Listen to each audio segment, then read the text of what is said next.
Salut et bienvenue sur Anacaland pour une petite vidéo bilan rétrospective série de 2025 et ainsi que les attentes pour 2026. En fin de vidéo, vous verrez. Vidéo top flop donc, comme à l'accoutumée. Par contre, j'ai un peu hésité. Je voulais faire au début un top 10, flop 10, mais j'ai pas trouvé de quoi la remplir. Top 5, c'était un peu trop court. Donc au final, je suis parti sur un flop 6, top 6. Donc vous verrez, donc classé évidemment hein, dans le cas des flops du moins pire au pire et dans les cas des tops du moins meilleur au plus meilleur. Donc voilà, plus il y en a 2-3 que je vais mettre peut-être hors classement parce que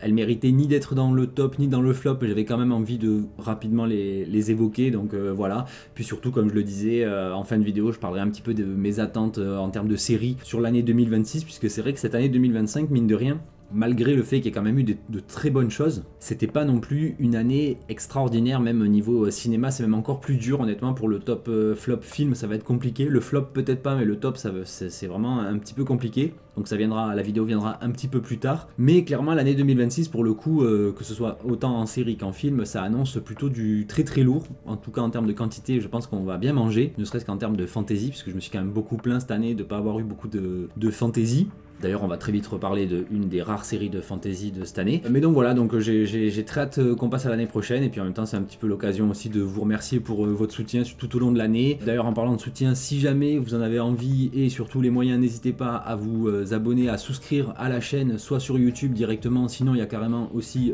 un Tipeee que j'ai mis en place il y a quelques temps, mais j'en parle jamais parce que voilà, j'aime pas trop demander de l'argent. Mais si jamais vous avez envie de soutenir le travail pour peut-être améliorer aussi en termes de contenu, permettre des projets peut-être un peu plus ambitieux, n'hésitez surtout pas à aller faire un tour sur Tipeee. Il y a aussi mes réseaux sociaux, bon là j'avais fait un concours pour gagner une affiche, je remettrai ça en place, je l'avais déjà fait mais là un peu plus carré sur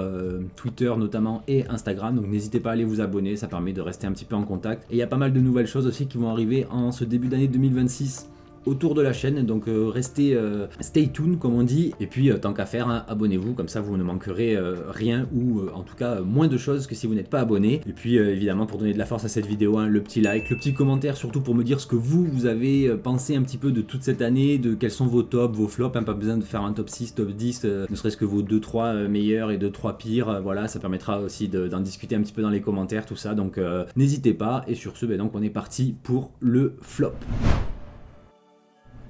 Alors, flop 6, du coup, j'y ai mis la Roue du Temps, comme je disais, donc une des rares saisons, séries en tout cas de fantasy qui soit sortie cette année, en tout cas suffisamment remarquable pour que je la regarde, qui était pas si mal en vrai, surtout visuellement, ils ont fait de gros efforts, de toute façon j'en ai fait une vidéo, la plupart des séries de toute façon sur cette vidéo top flop ont déjà été abordées tout au long de l'année dans diverses vidéos, donc n'hésitez pas à aller rechercher si vous voulez aller avoir un peu plus d'infos évidemment sur mon avis, même si là avec le recul je serais peut-être un peu plus critique, notamment justement sur la Roue du Temps. À l'époque j'avais passé un pas si mauvais moment, même s'il y a énormément de soucis en termes d'écriture, l'adaptation est pas dingue, mais comme je vous l'avais déjà dit, j'ai pas lu tous les bouquins, je suis pas allé jusqu'à la saison 3 justement dans les bouquins, donc c'est vrai que tant pis, mais surtout voilà, par exemple, pour la petite anecdote, c'est une série dans laquelle quasiment à chaque épisode on me disait que j'étais misogyne, uniquement parce que j'avais des reproches à faire sur l'écriture des personnages, notamment féminins dans cette série, qui sont soit over-cheatés, soit carrément misandres, soit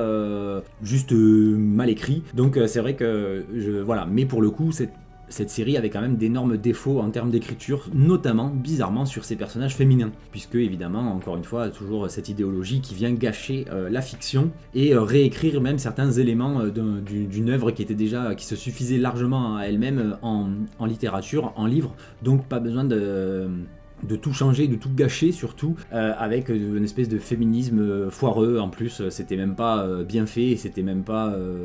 impactant, je trouve, surtout que quand même la plupart des personnages féminins sont à la fois ultra badass, mis en avant et tout, mais quand même un petit peu antipathique. A l'inverse, on avait quelques personnages masculins qui étaient un peu plus sympas, un peu plus épiques, badass, mais pas non plus la folie. Donc c'est vrai que malgré la progression, clairement, moi j'ai trouvé entre la première, deuxième et troisième saison, à chaque saison, ça s'améliorait en termes de production design, d'effets spéciaux, même un petit peu de rythme, la musique et tout ça. Mais malgré tout, l'écriture et puis les personnages, le casting même était pas forcément dingue. Bon, évidemment, Rosamund Pike, je l'ai trouvée excellente dans cette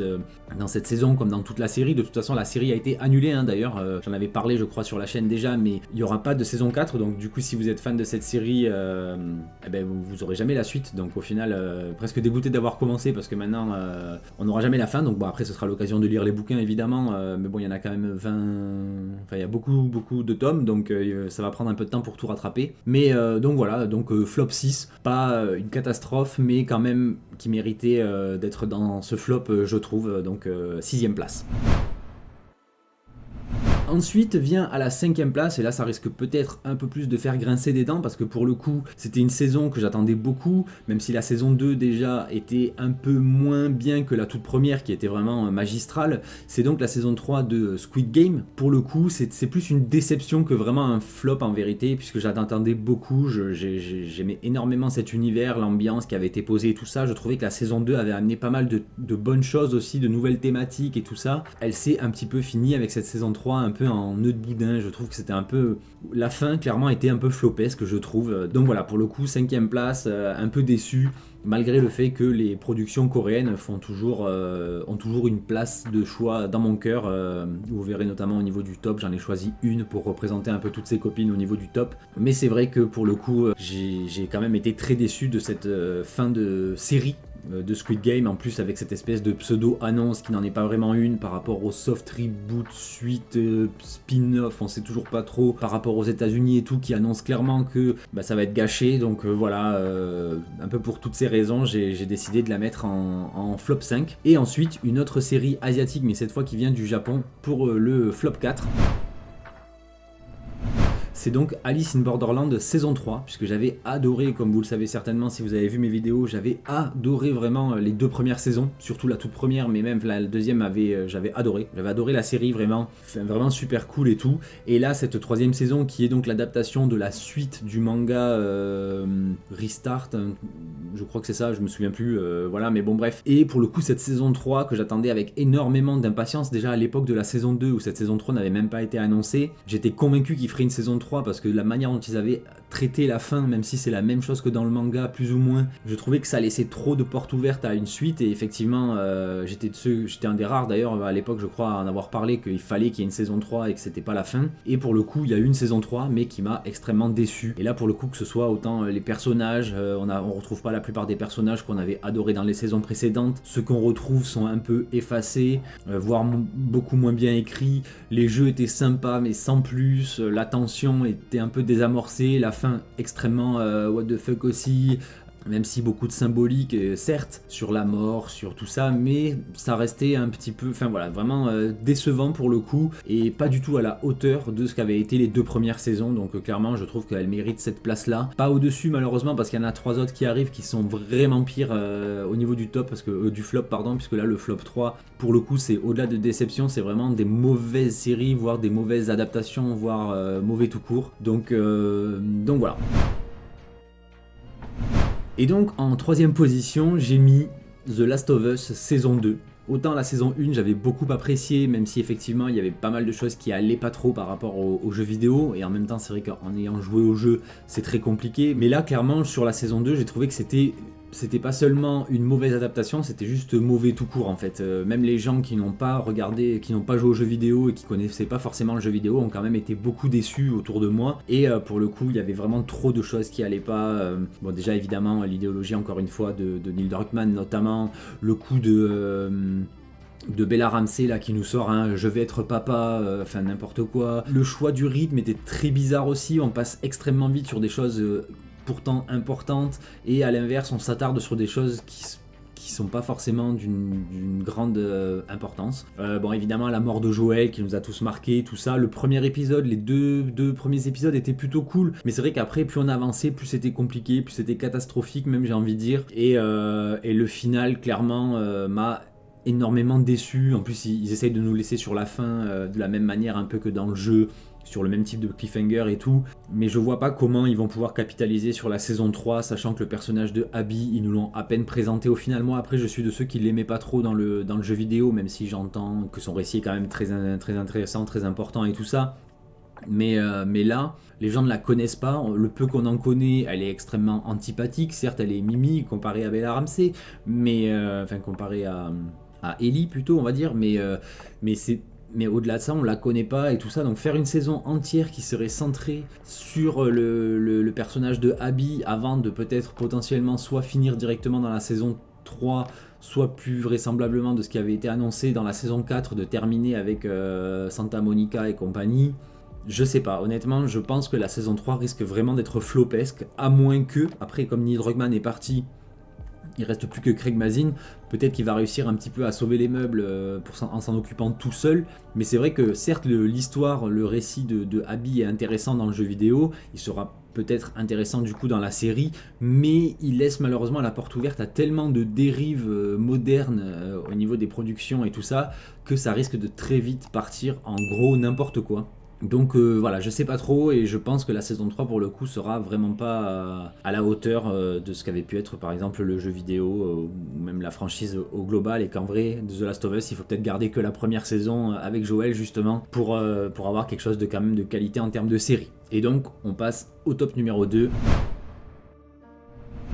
Et donc ici, je place malheureusement à contre-cœur, presque j'ai envie de dire, même si la série le mérite largement, mais c'est vrai que j'aurais jamais cru mettre une saison de cette série dans un flop. Je sais même pas si celle de peut-être l'année dernière, je l'avais pas aussi mise dans un flop. Mais bref, la saison 2 de Doctor Who version 2024... Ouais, c'est ça, 2024, avec Ncuti Gatwa, était quand même assez catastrophique,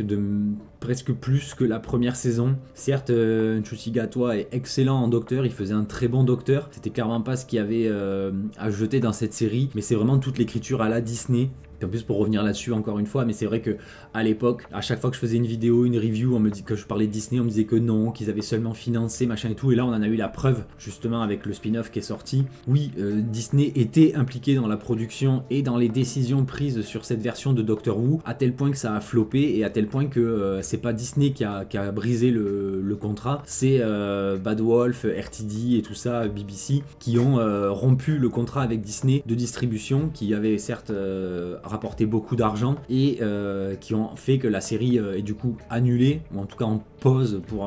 un moment. Même si on va avoir en 2026 un épisode pour Noël pour terminer le contrat, puisque dans le contrat de Disney il y avait un minimum d'épisodes à livrer, et je crois que justement il en manque que un, donc il sera livré à Noël 2026, et ensuite Disney ne sera absolument plus impliqué dans Doctor Who, donc si ça reprend, surtout qu'on est quand même resté sur un cliffhanger assez ouf à la fin de cette saison 2, donc si jamais ça reprend, quelle que soit la formule dans laquelle ça reprend, ce sera à nouveau uniquement peut-être sous RTD, mais en tout cas uniquement chez Bad Wolf et à la BBC, donc on sera plus du tout sur quelque chose à la sauce Disney qui était vraiment catastrophique. Donc voilà, donc deuxième position, parce que la première pour le coup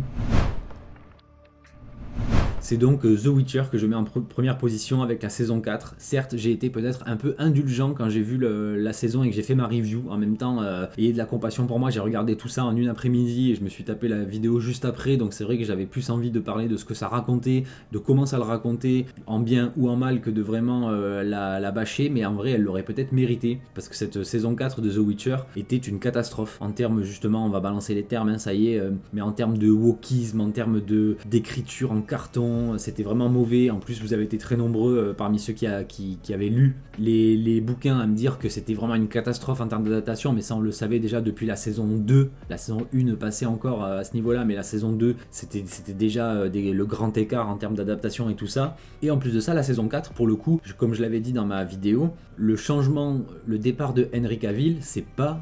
et l'arrivée du coup de Liam Hemsworth n'est clairement pas le plus gros problème de cette saison. Au final, Liam Hemsworth, c'est peut-être un des rares trucs qui fonctionne encore dans cette série. Certes, il s'en sort plutôt bien, il n'a pas le charisme, il n'a pas la prestance, ni même le physique de Henry Cavill, ni même la voix d'Henry Cavill. Il se force un petit peu au niveau de l'acting, mais il s'en sort bien, il fait le taf et sa femme, mais c'est vraiment le reste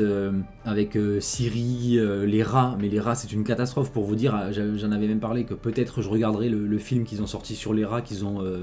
Shadow Drop le jour de la sortie de la saison 4. J'ai pas pu. Même ça, je peux pas. Peut-être que je finirai par le regarder, mais honnêtement. C'était catastrophiquement catastrophique. Donc voilà, du coup, je pense qu'elle mérite cette saison 4, qu'elle mérite vraiment cette place de flop 2026 en termes de séries. Donc voilà, encore une fois, dites-moi ce que vous en avez pensé au niveau de ces séries que j'ai évoquées, quels sont vos flops à vous. Et on passe à la catégorie suivante. Donc rapidement des hors classement, puisque il y a 2-3 séries que j'aimerais rapidement évoquer avant de passer au top, parce que c'est des séries que j'ai pas voulu placer dans les flops parce que clairement elles ne le méritaient pas. Même s'il y en a peut-être une que ça se discute, en tout cas elle va faire débat, c'est sûr, elle avait déjà fait débat à l'époque de sa diffusion. Mais par contre les deux autres, clairement, elles méritaient pas, enfin d'après moi, elles méritent pas forcément d'être dans le top pour des raisons X ou Y, mais j'avais quand même envie de les évoquer. Donc la première c'est Les Sentinelles, série que j'ai trouvé plutôt sympa, adaptation d'une BD qui certes pareil, adaptation qui prend des libertés et tout ça, mais c'est français. Je trouve que pour le coup ça mérite quand même d'être souligné parce qu'il y a eu des efforts qui ont été faits, donc production Canal+, avec quand même ce côté un peu SF fantastique, en plus d'époque, Première Guerre mondiale, tout ça, et que moi j'ai trouvé plutôt sympa honnêtement, l'ambiance assez sombre, un petit peu ce côté à la fois enquête et un peu super héroïque, très vaguement, tout ça. Un petit côté même Frankenstein comme j'en avais parlé dans ma toute première vidéo. Donc j'ai bien aimé, c'était un bon truc, ça mérite pas clairement d'être dans un top, ça mérite absolument pas d'être dans un flop, mais j'avais quand même envie de vous en parler un petit peu là, si jamais vous l'avez pas vu, pour vous conseiller d'aller la voir, de lui donner sa chance, et puis surtout parce que c'est français et que c'est pas souvent qu'on a des bonnes productions de fiction dans ce genre là française, parce que bon c'est vrai que la France c'est toujours soit des trucs policiers, soit des comédies, donc voilà, ça fait un petit peu plaisir d'avoir quelque chose de différent à se mettre sous la dent en termes de production française. Ensuite, il y a évidemment Stranger Things qui, elle, aurait probablement mérité d'être dans le top, mais comme la saison est pas finie, je trouve qu'elle ne le mérite pas encore et puis que de toute façon, j'avais déjà plus de place dans mon top, j'ai dû en faire un top 6 comme je vous l'ai dit ou un top 5. Donc pour le coup, elle est pas encore terminée, donc ça me permet de l'éviter un petit peu, mais en vrai, elle le méritait, je pense, clairement. On en reparlera de toute façon quand la phase 2 et la phase 3 de cette saison seront sorties dans quelques jours maintenant. Évidemment, la phase 2 qui sort le jour de Noël, je pourrais pas vous en parler le jour de Noël, mais je vous en reparlerai dès que je serai rentré de vacances. Mais après, de toute façon, le 1er janvier, par contre, là, on va bien débriefer tout ça une fois que la saison sera terminée. Donc voilà, elle méritait, mais comme elle est coupée en deux et qu'elle n'est pas encore terminée, qu'on en a vu qu'une partie, je la mets pas dans le top, mais voilà, c'est un top parallèle, on va dire, voilà. Et la dernière, du coup, qui elle, pour le coup, est celle qui a beaucoup divisé, c'est tout simplement Alien Earth. Puisque bon, moi j'ai beaucoup aimé le début, je vous en ai parlé sur la chaîne, d'ailleurs ça a été plutôt un des gros succès de la chaîne cette année. Alien en général ça marche plutôt bien sur la chaîne, vous êtes nombreux à aimer cette saga, cette franchise, même si Predator ça a l'air d'un peu moins vous plaire que Alien. Ce que je comprends, hein, moi c'est aussi mon cas, même si j'ai appris à l'aimer justement en la revoyant plusieurs fois cette saga pour en faire toutes les vidéos que j'en ai fait cette année. Mais Alien Earth pour le coup j'ai beaucoup aimé le début, j'étais très impatient de découvrir la série, les thématiques me plaisaient énormément et tout ça, mais plus on avançait, plus l'exécution pêchait, et c'est vrai que le final m'a quand même énormément déçu. Certes je suis impatient de découvrir la suite puisque la saison 2 a ça y est enfin été officiellement validée il y a quelques temps. Donc on aura bel et bien une saison 2 pour cette série. Mais ouais, le final était un petit peu en nœud de boudin, on sait pas trop ce que ça va donner. Est-ce que la saison 2 va pas un peu trop partir en cacahuète et tout ça, j'ai un peu peur. Même si c'est vrai que voilà, j'ai quand même passé un bon moment en la visionnant, j'ai adoré faire les reviews, en discuter après avec vous et tout, même en live avec les collègues aussi qui eux ont détesté pour le coup, donc c'était assez drôle d'essayer de la défendre, mais quand on a des arguments valides en face, c'est un peu plus compliqué, en tout cas plus compliqué qu'avec Avatar par exemple avant-hier soir, où là ça a été quand même plus facile de la défendre puisque j'avais de meilleurs arguments. C'est vrai que sur Alien Earth c'est beaucoup du fanboyisme comme on pourrait dire, c'est vraiment parce qu'il y a un attachement certain à la franchise et qu'il y avait des thématiques après en termes d'écriture qui me plaisaient, mais l'exécution encore une fois était compliquée, le coup des enfants, les hybrides et tout qui jouent comme des gosses qui étaient un peu cringe. Après moi l'actrice principale j'ai bien aimé, la fille justement de Kyle Chandler, donc voilà j'ai bien aimé. Le xénomorphe malheureusement c'était un peu compliqué, les autres créatures pour le coup c'était très cool. Moreau ça passait bien, j'aimais bien Kirsch aussi, l'autre là Peter Pan, donc ça y est j'ai oublié son nom, Cavalier, j'aimais bien, même si pareil il était un peu chelou, un peu cringe et tout ça, mais sympa. Mais encore une fois dans l'exécution, dans la finalité on n'atteint pas vraiment cette explosion, ce paroxysme. Vraiment moi je me suis beaucoup amusé sur le premier épisode, sur le 4e ou 5e je sais plus, je crois que c'est le 5e, dans lequel on est dans le vaisseau, donc très ambiance Alien 1 justement et tout ça, mais tout le reste c'était, voilà, il y avait quand même beaucoup de soucis, donc clairement elle méritait pas d'être dans le top, même si j'aurais aimé qu'elle le mérite et pouvoir la mettre dans mon top de cette année, mais en tant que voilà j'ai quand même passé un bon moment malgré tout, donc je trouvais que voilà elle méritait pas d'être dans le top, dans le flop pardon, décidément. Mais voilà, donc je la mets un petit peu entre les deux, ni un top ni un flop, même si en vrai, objectivement parlant, elle mériterait plus d'être dans le flop, mais subjectivement parlant, j'ai quand même passé un bon moment, j'ai eu des émotions sympas sur plusieurs épisodes et tout ça, mais voilà, ça mérite pas un top. Donc cette fois, on passe réellement au top. Donc au niveau du top, ça a été quand même beaucoup plus facile, peut-être pas de les classer entre elles, mais de choisir quelle série je voulais mettre dans ce top, à tel point que justement c'est à cause de ça que j'ai fait un flop et un top 6, parce que justement je pouvais pas en enlever une de ces 6 là du top. Donc la 6ème position, c'est tout simplement Fondation saison 3, puisque une série de SF que j'ai trouvé vraiment géniale, enfin honnêtement moi j'aime beaucoup depuis le début. C'est vrai que voilà, une très bonne réalisation, quelques personnages un peu désagréables parfois, par exemple le personnage principal de Gal Gadot, j'ai un peu Gal Gadot, n'importe quoi, de Gal tout court, j'ai beaucoup de mal avec elle, même si dans la saison 3 c'était un peu mieux, mais des thématiques de ouf. Le personnage de Demerzel, génial. Lee Pace en Frère au jour, Empereur Cléon, qui est génial à chaque saison, ça change de personnage, mais le même acteur et tout, et je trouve que la performance est extraordinaire, et dans cette saison là il m'a vraiment bluffé. J'ai adoré toute la transformation du personnage et tout ça, toute la thématique sur justement les robots, la guerre des robots, le fait que ça a fait le lien avec justement les livres, les robots de Asimov, qui pour le coup j'ai lu les livres sur les robots, j'ai pas lu Fondation, mais le cycle de Fondation, mais j'ai lu les robots, et pour le coup le fait de faire le lien avec juste un prénom et un nom, j'ai trouvé ça dingue. Du coup je m'y attendais pas, puisque ne connaissant pas les livres sur Fondation et tout ça, je sais encore une fois que l'adaptation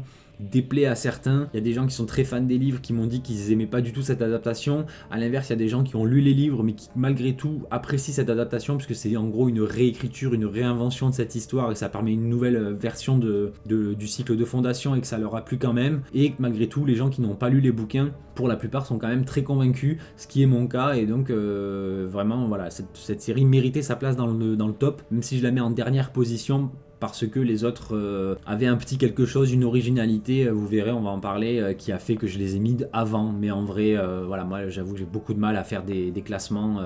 parce que le lundi, elle est en 6ème position, le mardi ou le mercredi, elle sera peut-être en 3ème ou en 4ème position. Mais bon, vous voyez l'idée en gros. Donc je passe au suivant. Donc numéro 5, j'ai mis Chief of War sur Apple TV+, nouvelle série dont je vous ai parlé aussi à 2 reprises sur la chaîne, série coproduite et co-créée par Jason Momoa notamment, qui nous raconte tout simplement l'histoire de l'unification des 4 îles et des 4 royaumes de Hawaï en justement ce grand royaume de Hawaï, avec les premières confrontation avec les colons blancs qui voulaient faire du commerce, etc., etc. Et pour le coup, une série que j'ai trouvé vraiment top, visuellement très belle, avec un vrai respect, on le sent, et en plus quand on regarde un petit peu les making-of et tout, on voit qu'il y a un réel respect pour la culture. En même temps, ce sont 2 Hawaïens, donc à savoir Jason Momoa et l'autre dont je me rappelle jamais le nom, qui ont coécrit ça ensemble, co-créé ça ensemble, en faisant participer énormément à la fois d'acteurs tout simplement originaires de là-bas, beaucoup d'artisans, beaucoup de choses ont été faites vraiment dans un vrai respect de cet univers et de cette période historique et tout ça. En plus, le côté série historique, j'aime beaucoup quand c'est bien fait et quand il n'y a pas justement de réécriture moderne et tout ça, même s'il y a des femmes fortes, mais c'était des notions qui existaient déjà à l'époque, et pour le coup ça m'a pas choqué si jamais c'était pas cohérent historiquement parlant. Je suis pas suffisamment expert de cette période là, mais j'ai trouvé ça vraiment stylé. L'histoire donc de Kamehameha Ier, le premier roi qui a unifié Hawaï et tout ça, l'acteur génial. En plus il y a vraiment tout ce côté, allez voir ma vidéo où j'en parle, parce qu'il y a vraiment tout ce côté coup de pouce du destin. Cette série en fait elle devait arriver, elle devait se faire comme ça, parce qu'il y avait vraiment eu plein de coïncidences. Certes ça fait partie du storytelling pour vendre la série, mais voilà, une belle histoire, je trouve, qui permet de découvrir justement une culture qu'on connaissait pas, et à des périodes où on a tendance à réécrire notre propre histoire qu'on connaît, celle notamment en Occident et tout ça, plutôt que de nous proposer des choses originales. Justement, comme je l'avais dit dans ma toute première vidéo, pourquoi mettre par exemple des gens de couleur ou quoi que ce soit dans l'histoire européenne, au lieu de nous raconter l'histoire de pays d'Afrique, d'Asie, d'Amérique du Sud et tout ça, pour justement nous faire découvrir une vraie culture, au lieu de juste vouloir coloriser une histoire qu'on connaît déjà et qui a déjà eu lieu. Je trouve ça un peu dommage, alors que là pour le coup ils ont vraiment pris le parti de raconter une histoire telle qu'elle était plus ou moins évidemment romancée, mais de manière plutôt magistrale. Donc en plus c'est un travail de plus d'une dizaine d'années et tout ça, donc voilà, je voulais vraiment marquer le coup par rapport à cette série, donc c'est pour ça que je l'ai mise en 5e position de ce top. Et donc on en arrive à la 4e position, où là pareil, cette série je savais vraiment pas trop où la mettre. Je vous en ai pas parlé sur la chaîne, tout simplement parce que ces séries là coréennes, j'ai tendance à pas les regarder tout seul, donc je les regarde pas en une seule journée, ou je les binge watch pas, rarement en tout cas, surtout que c'est du Netflix, donc c'est pas un épisode par semaine, c'est vraiment 8 ou 10 épisodes d'un coup. C'est donc Héros Fragile, série coréenne qui est sortie, il y a eu 2 saisons en fait qui sont sorties là, parce que la première saison était sortie avant, mais en gros elle a été achetée par Netflix, et ensuite la saison 2 qui était en production est sortie un mois et demi je crois, ou 2 peut-être après. Du coup on a eu les 2 qui sont sortis cette année, et pour le coup série géniale. Bon après moi j'ai vraiment un affect particulier pour les séries coréennes, je vous en ai souvent parlé, pas beaucoup des vidéos dédiées sur la chaîne, c'est vrai, je vais peut-être corriger ça cette année, mais j'aime beaucoup ce que la Corée propose, c'est que quel que soit son sujet, elle va aller jusqu'au bout, elle va aller à fond, elle va pas mettre d'idéologie justement, quand elle va présenter un personnage qui est un méchant, un enfoiré, ben ce sera vraiment un enfoiré, on va pas essayer de lui trouver des excuses et tout ça. Quand on a un personnage héroïque, même s'il est masculin, on va pas essayer de le castrer à moitié pour... Enfin voilà, les personnages sont entiers, sont concrets, sont réels, les femmes sont belles, mais un peu vicieuses parfois, enfin voilà, il y a de la complexité, on n'est pas dans des clichés, même si on peut appeler ça des clichés, mais je parle plutôt de clichés modernes on va dire, hein, féministes, antipatriarcaux, ce genre de conneries. Donc voilà, et pour le coup, Héros Fragile, c'est une histoire qui m'a beaucoup touché, elle m'a à la fois fait beaucoup rire, à la fois il y avait des petits moments épiques, parce que ça castagne pas mal dans cette série, et en même temps, elle m'a un petit peu tiré, pas les larmes aux yeux, mais j'avais un peu les yeux qui brillaient par moments, parce qu'il y a des moments d'émotion assez fortes, de tristesse, on joue un petit peu sur notre code sensible et tout ça, donc vraiment une série que je vous conseille si vous ne l'avez pas vue, parce qu'en gros ça raconte l'histoire d'un petit génie dans son lycée, vraiment le mec grosse tête qui fait déjà des cours de la fac machin et tout, donc enfin voilà le cliché entre guillemets du coréen hyper performant au niveau de sa scolarité, sauf que il a un souci, c'est qu'en fait il déteste les harceleurs, et un jour il décide en gros de se dresser contre le harceleur de son lycée, et de prendre un petit peu les choses en main. Et on se rend compte que malgré le fait qu'il soit très gentil, il est capable d'une sacrée dose de violence et tout ça. Puis évidemment, il tombe un peu Enfin, c'est très compliqué, ça fait un peu sombrer du mauvais côté, entre guillemets. Il fait plusieurs rencontres amicales qui sont très sympas, avec notamment un personnage secondaire qui est un peu à l'inverse, le cancre du lycée, mais qui est un bagarreur, mais au grand cœur. Donc c'est un peu le gars qui protège les harcelés des harceleurs, mais voilà, et du coup voilà, il y a toute cette histoire de faire équipe, cette amitié qui naît entre eux,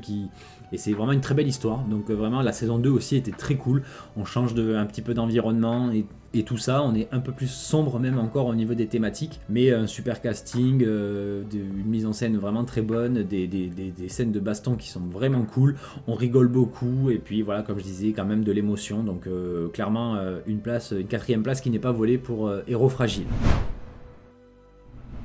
Et ensuite, en 3e position, donc je mets une série qui pareil n'est pas encore terminée, puisque le dernier épisode sort ce soir sur la BBC en Angleterre, donc je vous ferai une vidéo probablement demain avant de partir en vacances. C'est la série tout simplement The War Between the Land and the Sea, donc le spin-off à Doctor Who, qui pour le coup lui n'a jamais été entre guillemets sous la houlette de Disney. Et bizarrement ça se voit, puisque comme vous le voyez, la saison 2 de Doctor Who qui était sous Disney se retrouve en top 2 du flop, et ce spin-off qui lui n'est pas du tout sous la houlette de Disney, on est vraiment sur du pur RTD à la sauce, un petit peu comme à l'époque avec Torchwood, avec certaines saisons de Doctor Who qui étaient un peu sombres et tout ça, mais quand même un côté un poil plus terre à terre, un peu plus politique dans son propos, mais en même temps très humain et tout ça. Et pour le coup ça fonctionne extrêmement bien, et donc la série se retrouve dans le top 3, donc clairement il y a un énorme grand écart quand RTD bosse avec Disney et quand RTD bosse tout seul, donc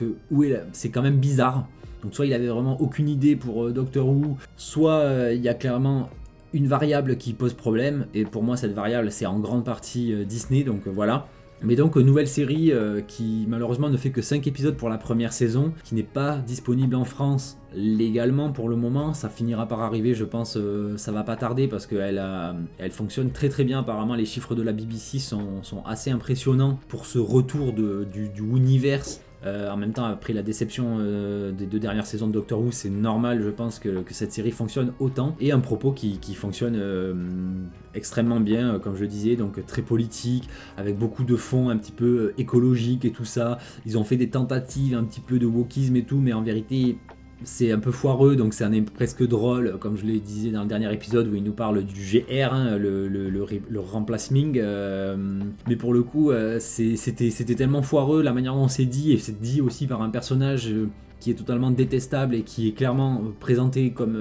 la personne qui a tort dans cette série, que du coup ça en est d'autant plus risible et ridicule, et je trouve que ça fonctionne extrêmement bien. Et j'ai très hâte pour le coup de voir comment va se finir cette saison. Je pense qu'on n'aura pas notre dose après seulement 5 épisodes et qu'il faudra attendre la saison 2, mais je suis très confiant, et en tout cas j'ai beaucoup aimé. Clairement les 2 premiers épisodes étaient des énormes bangers. Là c'était aussi très bon 3 et 4, et je pense que le 5e sera largement à la hauteur, même si 5 ça reste assez peu, et qu'on va rester un petit peu, je pense, sur notre faim. Ensuite vient donc Dexter Résurrection. Là pareil, je pense que j'ai pas besoin d'en dire plus pour ceux en tout cas qui ont vu la série. C'était un retour après de nombreuses années d'absence du personnage de Dexter, donc notre tueur en série préféré, qui revient cette fois-ci à New York avec son fils, avec de nouveaux personnages, notamment Uma Thurman, Peter Dinklage, qui tous les deux se sont avérés extraordinaires. Surtout Peter Dinklage, j'ai vraiment adoré dans cette série. Donc honnêtement, un retour au taquet, une intrigue qui a vraiment bien fonctionné sur moi. Comme je disais, plein de nouveaux personnages, nouvelle ambiance aussi. On n'est pas encore une fois dans un modernisme excessif, et ça. Enfin voilà, on retrouvait vraiment la vibe Dexter de l'époque, même si peut-être pas aussi libre que ça pouvait l'être à l'époque quand les 8 premières saisons étaient sorties, 7, 8, je sais plus, étaient sorties, avec en plus l'ambiance Miami, tout ça, qui avait vraiment ce petit côté caliente qui fonctionnait extrêmement bien. Mais là vraiment un retour extrêmement remarquable, et pour le coup j'ai très très hâte de voir la suite de ce que va donner cette série. Et donc, sans surprise, ou peut-être que si c'est une surprise, dites-moi d'ailleurs si c'est une surprise pour vous, mais en première position, je mets donc Pluribus, qui elle aussi n'est pas encore terminée, puisqu'il reste un épisode qui va sortir. Donc, du coup, pareil, je m'étais un petit peu emmêlé les pinceaux au moment de l'enregistrement de la dernière review. Je pensais que ça sortirait le vendredi 26, mais finalement non, apparemment ce sera prévu pour le 24. Donc pareil, ça va être un peu compliqué, mais on verra, et au pire je vous en parlerai pareil dès que je reviens de vacances. Mais une nouvelle série de Vince Gilligan, donc le créateur de Better Call Saul et de Breaking Bad, qui pour le coup signe là un retour d'anthologie fracassant. On est sur une thématique totalement différente de ce qu'il avait pu faire avant. On est certes toujours à Albuquerque, mais sur une thématique, comme je disais, très différente. On est sur un truc plutôt SF, dramatique, humain, avec un petit peu d'humour et tout ça, un peu cringe par moment aussi. En gros, l'humanité d'un coup devient, tout le monde devient des espèces de zombies, tout le monde est connecté, tout le monde il est gentil, tout le monde il est beau, partage ses pensées. Enfin bref, j'imagine que vous avez déjà au moins entendu parler de cette série si vous ne l'avez pas déjà vue, et si vous ne l'avez pas déjà vue, vraiment courez la voir, j'ai trouvé ça génial. Je sais qu'il y a énormément de monde qui critique. Bon, le personnage principal, je comprends qu'on la critique, c'est le but, elle est insupportable, surtout au début. Plus ça va, là je trouve que sur les derniers épisodes, on commence vraiment à avoir de l'empathie pour elle, même si moi j'ai toujours eu un petit pincement. J'aimais bien, même si voilà, effectivement, elle était quand même un peu insupportable. Mais là, c'est vrai que je trouve que ça fonctionne très bien. J'ai très hâte, et j'ai beaucoup d'attentes pour la fin, parce que je pense qu'on va avoir un final pareil assez puissant. Et puis sur toutes ces thématiques, certes, comme je disais, il y a beaucoup de gens qui parlent du fait que c'est vide, alors que je trouve pas du tout. Par exemple, l'épisode 7 était peut-être celui que j'ai trouvé entre guillemets le plus vide en termes d'action, de péripéties, d'événements, mais pourtant c'est peut-être l'un des plus riches en termes de symbolique, de messages cachés ou pas vraiment cachés, mais de narration non verbale, comme j'aime bien dire, puisque vraiment cette série, et c'est aussi en ça que cette série, je trouve, mérite sa première place, c'est que Vince Gilligan et même les différents auteurs, enfin tous ceux qui travaillent sur cette série, ils se foutent pas de nous, même les producteurs et tout. Il n'y a pas eu, encore une fois, de forcing idéologique, et puis surtout on nous explique pas les choses. Ça c'est quand même presque le plus important au final, c'est que on n'est pas à nous prendre par la main et à nous expliquer, alors là tu as vu, elle a dit ça parce que ça, Alors là il y a ça et tout, d'ailleurs c'est une série sur laquelle on peut faire plein de petites théories aussi, c'est assez drôle. J'en vois beaucoup aussi passer sur les réseaux qui ont l'air un petit peu trop what the fuck à mon avis, mais pourquoi pas, et c'est aussi tout le jeu de ce genre de série où on peut partir vraiment dans tous les sens et tout ça. Donc vraiment une série que je trouve géniale, et rien que pour l'exploit qu'elle représente, à la fois ce côté un peu pèse sans rire et très ambivalent sur le sujet justement de l'idéologie moderne, woke et tout ça, wokisme, anti-wokisme, on sait pas trop, on saura peut-être jamais, mais c'est très marrant la manière dont c'est traité, le sujet est très drôle aussi, l'actrice est géniale, Rhea Seehorn, elle est vraiment cool là-dedans. Et puis vraiment voilà, moi c'est vraiment son premier point positif, je dirais, c'est ça, c'est de ne pas nous prendre par la main et de nous laisser recevoir le produit tel qu'il a été imaginé et de nous en tirer nos conclusions, de voir ce qu'on a envie de voir dans une situation, etc. Et de pas nous prendre par la main comme font quasiment toutes les séries aujourd'hui, même la plupart des films et tout, à nous prendre en fait tout simplement pour des teubés, des demeurés, et ça c'est quand même insupportable. Donc voilà, clairement première position pour l'année, Pluribus, vraiment. Et donc je vais rapidement terminer cette vidéo en revenant un petit peu sur toutes les attentes que j'ai pour cette année. Donc là pareil, je vais passer très vite puisqu'on a quand même pas énormément d'infos. Mais premièrement déjà j'ai très hâte de revoir la série Monarch. Pour ceux qui l'avaient peut-être oublié, il y a la saison 2 qui débarque. Donc la série qui se passe dans le Monsterverse, Godzilla, Kong et tout ça. D'ailleurs la saison 1 se terminait sur Skull Island. Donc cette saison risque d'être un peu plus centrée sur Skull Island ou peut-être même sur Kong et tout ça, puisque ça se passe avant les films, Kong X Godzilla et même Godzilla vs Kong. Et surtout, en plus, on nous a annoncé un spin-off qui arrivera certes un peu plus tard, qui sera basé sur les flashbacks qu'on a dans le passé. Donc possiblement aussi cette saison 2 donnera la fin soit du personnage directement, mais j'espère pas, mais en tout cas la fin des flashbacks, puisqu'ensuite les flashbacks auront leur propre existence